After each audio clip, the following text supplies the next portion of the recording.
नमस्कार दोस्तों। जब हम लोग कॉर्ल गर्ल की बात करते हैं, बात जब रशियन गर्ल की होती है, बात जब बैंकॉक जाकर के मस्ती करने की होती है, मलेशिया जाके मस्ती करने की होती है या गोवा में मस्ती करने की होती है, कॉर्ल गर्ल बुलाने की होती है या किसी होटल के रूम में गर्लफ्रेंड को ले जाके मस्ती करने की होती है, तो बहुत मजा लगता है सुनने में।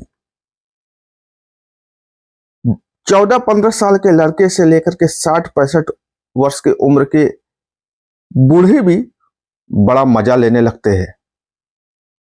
एकदम अलग से उनके अंदर रोमांच आ जाता है।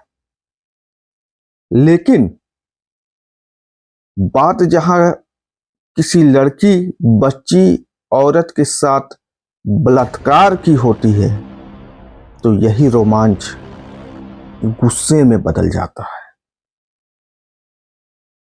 शायद लोगों को लगता है कि पता नहीं उसके साथ क्या करे, जिंदा जला दे, फांसी पर लटका दे, पीट पीट के मार दे।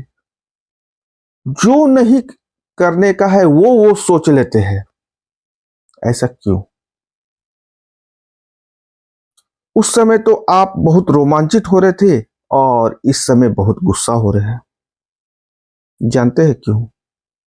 स्वेच्छा था और ये विभिन्न जघन्य अपराध है।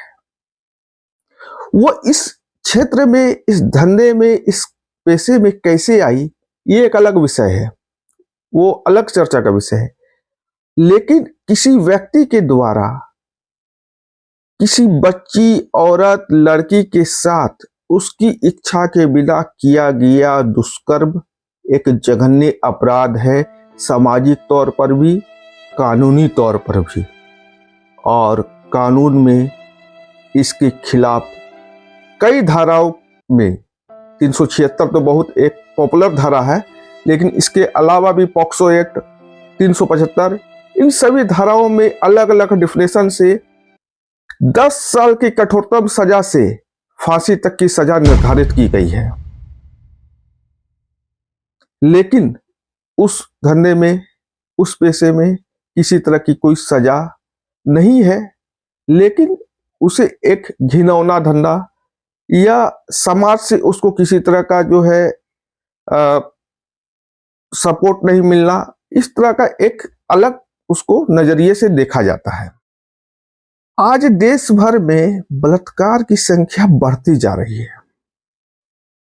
2023 के रिपोर्ट के अनुसार देश भर में 30 लाख बलात्कार की घटनाओं का जिक्र है, जो कि कानूनी तौर पर रजिस्टर्ड की गई है।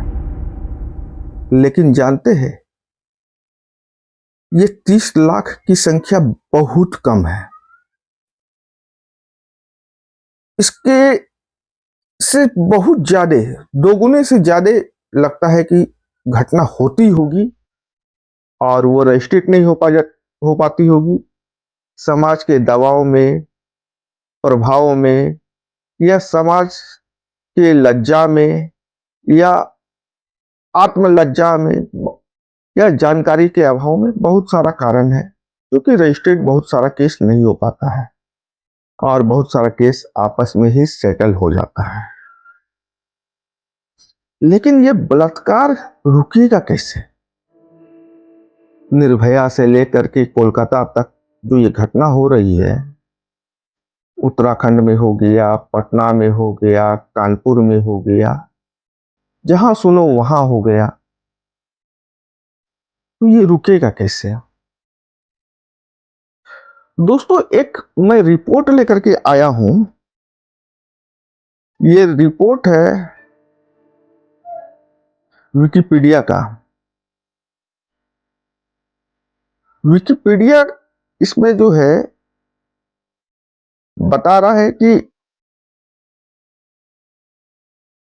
जहां जहां पर देश भर में चकला घर, वेश्यालय, कोठा जिसे हम लोग बोलते हैं, ये है, और जो भी देश इसको कानूनी मान्यता दिया हुआ है, We have orders. वहां पर बलात्कार की संख्या बहुत कम है। दोस्तों, जो रिपोर्ट आया है उस रिपोर्ट में ये कहा गया है, द रीजन एक मैगजीन है, इसका ये रिपोर्ट है कि कुछ देशों ने वेश्यावृत्ति पर शोध करते हुए एक रिपोर्ट बनाया। उसमें से 2 भाग में बांटा गया। 5 देश को एक अलग भाग में बांटा गया जिन्होंने वेश्यावृत्ति पर प्रतिबंध लगाया। 5 ऐसे देश थे जिन्होंने वेश्यावृत्ति को कानूनी मान्यता दी। तो नमूना देश में बलात्कार की औसत दर प्रति 1 लाख लोगों पर 9 बलात्कार थी। मतलब इन 10 देशों में 1 लाख लोगों पर 9 औरतों के साथ, बच्चियों के साथ बलात्कार होता था। जिन देशों ने कानून को उदार बनाया उनमें प्रति 1 लाख लोगों पर लगभग 3 की कमी देखी गई। जबकि उन देशों में वेश्यावृत्ति कानून में कोई बदलाव नहीं किया गया। इस बीच जिन देशों ने वेश्यावृत्ति पर प्रतिबंध लगाया या इसे और अधिक अपराध बनाया, उन नियंत्रण देशों की तुलना में प्रति 1 लाख लोगों पर 11 बलात्कार की वृद्धि देखी गई। जहां कानून सख्त किया गया वहां 9 से बढ़ के 11 हो गया, और जहां कानून को वेश्यावृत्ति को मान्यता दी गई वहां ये घट के 9 से 6 हो गया। अब आप बताइए कि ये सही हो रहा है या गलत हो रहा है? दोस्तों, लोगों के अंदर एक कुंठा होती है। सेक्स एक ऐसा विषय है कि हर कोई इससे जुड़ा हुआ है, और डायरेक्टली जुड़ा हुआ है, बस पर्दे के पीछे से जुड़ा हुआ है। हम खाते हैं, नहाते हैं, अन्य क्रियाएं करते हैं, लेकिन एक समय के बाद इससे भी हम जुड़ जाते हैं और एक लंबे समय तक हम इससे जुड़े रहते हैं, लेकिन ये चर्चा पे नहीं आता क्योंकि हम पारिवारिक लोग हैं, हम सामाजिक लोग हैं, और अपने आप को हम अच्छे लोगों में गिनती करवाने के लिए इस विषय पर चर्चा करना पसंद नहीं करते हैं। लेकिन जब यही विषय एक ब्लास्ट के साथ बाहर आता है, एक घटना के साथ बाहर आता है, तो फिर यही सामाजिक लोग, अच्छे लोग, पारिवारिक लोग अलग अलग तरह की मांगे करने लगते हैं। सेक्स एजुकेशन होना चाहिए, कानून को कड़ा करना चाहिए, पुलिस को जो है ज्यादा इफेक्टिव होना चाहिए। लेकिन क्या अभी का कानून कड़ा नहीं है? पुलिस इफेक्टिव नहीं है? मोबाइल, इंटरनेट के माध्यम से सेक्स एजुकेशन नहीं मिल रहा है?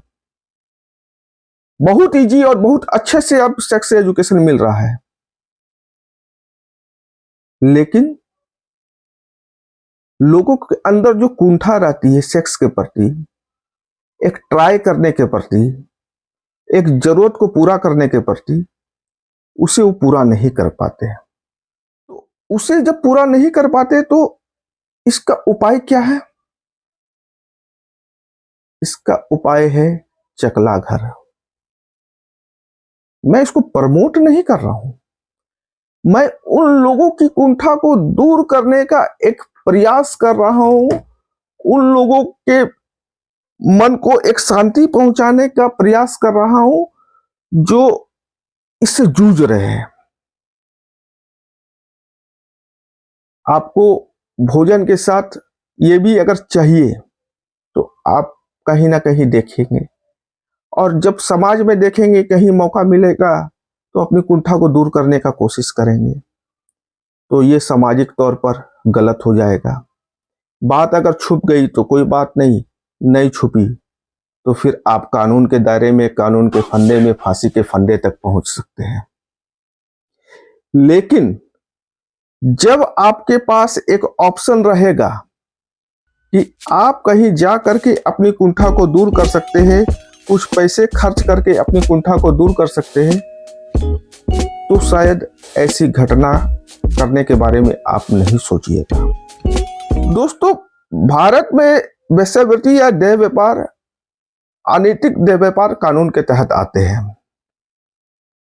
लेकिन ऐसे भी मामले देखने में आए हैं कि जिसमें झारखंड, उत्तर प्रदेश, राजस्थान और उत्तरांचल में 12 से 15 वर्ष की कम उम्र की लड़कियों को भी वेश्यावृत्ति में धकेल दिया जाता है। ये गलत है। ये क्यों गलत है? क्योंकि कानून ही इस पर जो है कोई कार्रवाई नहीं करता है। अगर एक लिमिटेड कानून रहे इसके प्रति, तो इन बच्चियों का जीवन तो नर्क नहीं होगा। पश्चिम बंगाल की राजधानी कोलकाता से सटे दक्षिण 24 परगना जिले के मधुसूदन गांव में तो वेश्यावृत्ति को जिंदगी का हिस्सा माना जाता है। और सबसे दिलचस्प बात यह है कि वहां के लोग इसे कोई बदनामी नहीं मानते। उनके अनुसार ये सब उनकी जीवन शैली का हिस्सा है और इन्हें इस पर कोई शर्मिंदगी नहीं है। इस पर पूरे गांव की अर्थव्यवस्था इसी धंधे पर टिकी है। सही है। वो लोग अब इस चीज को अपना चुके हैं और इस चीज के भरोसे उनकी जिंदगी चल रही है। और उनकी जिंदगी नहीं चल रही है, कितने ही बच्चियों की, कितने ही लड़कियों की जिंदगी बच रही है। देश में रोजाना 2,000 लाख रुपए का देह व्यापार होता है।